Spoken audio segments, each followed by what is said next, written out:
السلام علیکم ګرانو دوستانو. نن به زه تاسو ته یو ډیر بد خبر درکړم چې د میراثیانو په وجه باندې افغانستان په ایشیا کپ کې یوه ګټلې لوبه بایللې ده.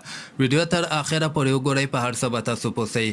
تاسو هم خپل نظر لاندې ما سره په کامنټ کې شریک کړئ چې افغانستان ولې دغه لوبه وبایلله. ځکه داسې وګورئ، دغه په شارجه میدان کې دغه نه مخکې بیخي دومره زیات ټارګټ چیر سوی نه و، خو د افغانستان دغه ټارګټ خو ډیفینډ نسو کړی. دلته تاسو وګورئ، افغانستان 116 رنزه ټارګټ سریلانکا ته ورکړی و چې رحمان الله ګوربز 4 رنزه افغانستان ته وکړل، ابراهیم زدران 40 کړي دي او نجیب زدران بیا 19 رنزه کړي دي.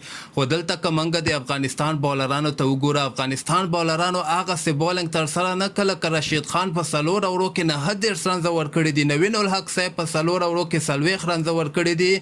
دین علاوه فضل حق فاروقي په دغه لوبه کې ناکامه سو، 3 اورو کې 14 رنزه ورکړي دي.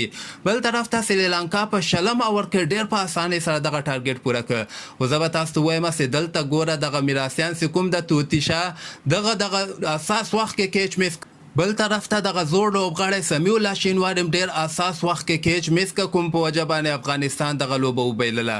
نو ډېر یو بد خبر ده د افغانستان لپاره، ځکه دغه لوبه ګټل د افغانستان لپاره ډېر مهم و، خو افغانستان ماته نه ښکارېده چې دومره په اسانۍ سره به سریلانکا ورنه دغه لوبه وګټي.